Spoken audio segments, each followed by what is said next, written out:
Okay, so we are gonna finish off doing our mid-shoulder.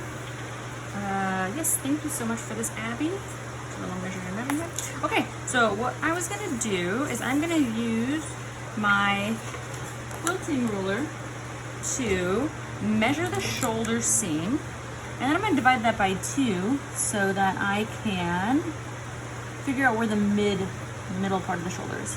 So right now I'm getting 2 inches, and let's see, 1, 2, 3.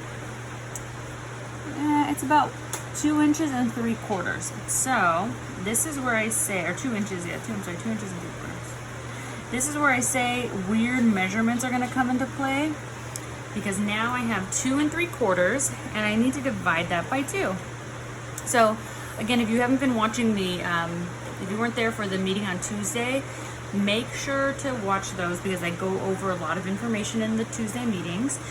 You definitely want to download the fraction calculator. It's an app that you can get for Apple or Android markets.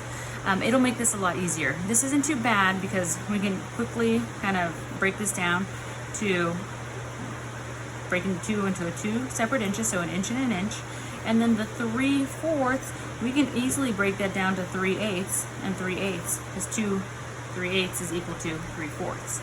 So this was a pretty easy one to break down. So 2 3/4 divided by 2 is equal to 1 3/8. Now again, if that is complicated or confusing, and if you're not good with fractions, I get it. So definitely download that fractions calculator, fractions. Okay? And then that should help you out a lot. So I'm gonna go ahead, use my ruler again, my quilting ruler, and I'm gonna look up 1 3/8.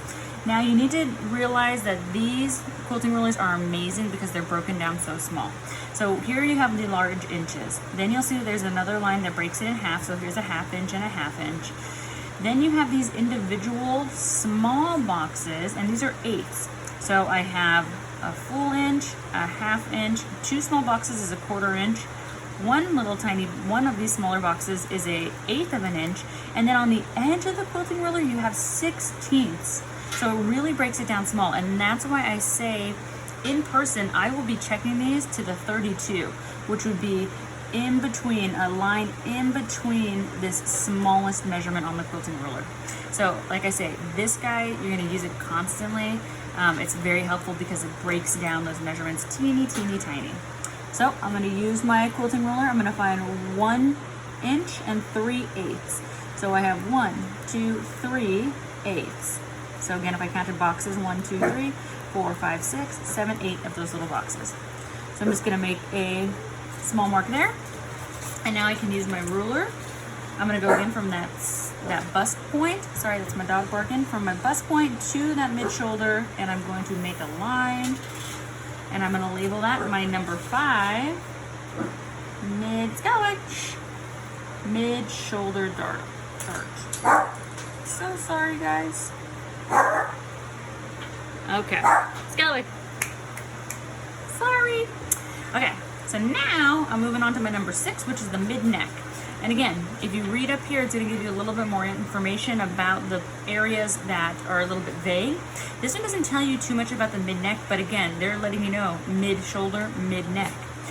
This one's a little bit harder. You have to measure this one to find the center, and you can kind of see, even with my quilting ruler, if I go to bend this, it gets a little bit, I don't want to break it, I don't want to snap it. You definitely don't want to do that. So Abby, can I borrow some of your pattern making supplies? Awesome. I'll take some of your pencils. My daughter Abby also does pattern making, so she has her own pattern making pencils, her own little slopers. And can I borrow your measuring tape, please? Great. Okay, perfect. So I'm going to use her little tiny measuring tape, which is actually to scale. And I'm going to use, so you can use your measuring tape at home, and I'm going to use this to measure around the curve of my neckline. I always like to measure from after the first inch, so starting on inch number 2, just because I don't know if they put this piece of metal on correctly. I don't trust them. So I'm going to start here on a line that I know is correct. And I'm going to measure as best I can around the curvature of this neck. And I'm getting 3 1/4. Perfect. Thank you so much. I'm going to put that here. So this is 3 1/4. Now I need to divide that by 2 as well.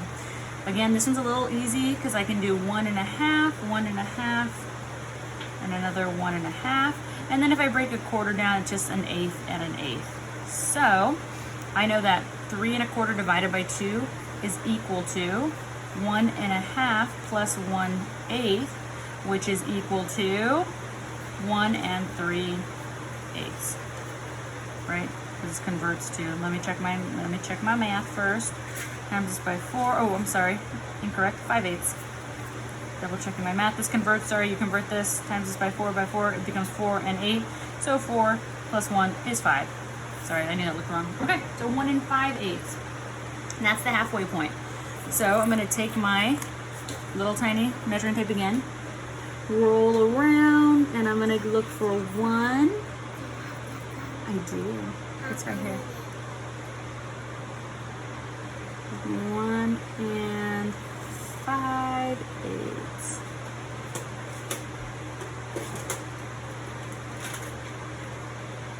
Oh, and I'm crazy. I did the math wrong. I was looking at my ruler measurement and not my actual counting, and this is incorrect. I'm sorry, I flubbed. It's 2 1/4, sorry, divided by 2, which actually makes it a little bit easier. So divide that, that's just 1 and 1.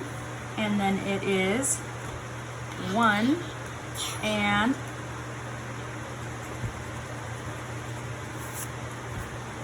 1/8, because it's just 1 plus 1/8, so 1 and 1/8. Sorry, I knew that was wrong, and the reason why I knew it was wrong, and again, this happens all the time, mistakes are easy to make. I knew it because when I went to go find 1 5/8, it was too far over. I could tell that's definitely not the middle.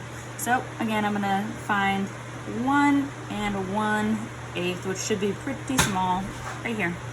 Okay, and that's my center of my neckline. So now what I'm gonna do is I'm gonna make a line from my mid neck to my bust point. I'm gonna label that. That one is my number 6 mid neck dart. Sorry if that's out of frame for you. Okay. The next one, number 7, is pretty easy. It's a center front neck. So that just means that wherever the neckline lines up and the center front, that's where I'm gonna use my ruler. So the very, very tip of the center front, all the way to the bust point, that's my number 7. That's my center front neck. So my number 7, center front neck dart. And I really only have a few more to plot. So I have my 8 already because I did my center front bust level dart. I did that one at the very beginning. And now I have my number 9, which is my center front waist. So again, pretty easy. I know where my center front is. I'm just removing that. I know my center front is here, and I know my waist is here. So where they meet in the very corner, I'm gonna go ahead and make a new plot line. Okay, easy. Number 9, center front waist dart. And the very last dart that you're going to label is gonna be number 10. Number 10 is gonna be just your waist dart, okay? It just means that it's going directly to the waist, not to the center front waist, but just directly down, and that's gonna be your waist. Okay, so that's it for the plotting of the dart locations. Hopefully those 10 locations are pretty easy for you to understand. Again, I hope you have the book by this point so that you can see up close all of these different areas. That is on page 74 of the text, and on page 75, so I'm gonna bring 75 in, that's where you're gonna get the information for moving the excess. So again, these darts are gonna have fabric in between them. So if we look at our completed dart plot here, you can imagine that if this was made out of fabric, there would be fabric in this hole. There wouldn't just be a big open gap here. You would have fabric, and then you would fold it and you would stitch it like you do with the dart. So the way that you fold it and push it in the background of the slope or in the background of the pattern now, it depends on where it is located on the figure. So Here, when we're talking about excess or dart intake, this area here, you need to, when you're done creating it, whether it's on the waist or on the shoulder, wherever it is on this, piece, you need to be able to fold the excess a certain direction. So the book is great about telling you that excess folds downward for darts that are located anywhere along the armhole, side seams, center lines, and excess folds towards the center, front, or center back for the darts located anywhere along the shoulder, the neckline, or the waistline. They also give you a great figure here that shows arrows going in the correct direction. So I want you to do that as well. I want you to take this plot and I want you to draw arrows. I want you to draw arrows stating that, your mid-neck dart is going to be going towards center front. Your shoulder is going to be going towards center front. Your, so on and so forth. So I'm not going to do all those for you. I want you to do them. I want you to use the book to help you out. But you're just simply going to place an arrow next to all 10 of the different plot locations, and you're going to show me which direction they go. I also want you to cut this out. So we're getting in the habit of cutting everything out. So don't leave this, please, on a big piece of paper. Don't leave it on your computer paper. Nicely, very carefully, cut this out from the larger piece, because we will cut everything as we continue in this course. You're never gonna have your drafts attached to paper anymore, because we want it to be real life, and we want it to be as if you were completing this, to actually cut it into fabric and sew it. So when you take a picture of this for your submission, I want to make sure that you place it on somewhat of a solid surface, something that I can tell how it's been cut. These ones, these working patterns, the ones that you're going to be using your pencils and tape and cutting them, not your tag board, but your working patterns, they're all going to be on, a white or, fairly thin paper. So if you can, photograph them on something maybe a little bit darker like that, so that I can see, what's going on there. Okay, good luck with your first pattern manipulation.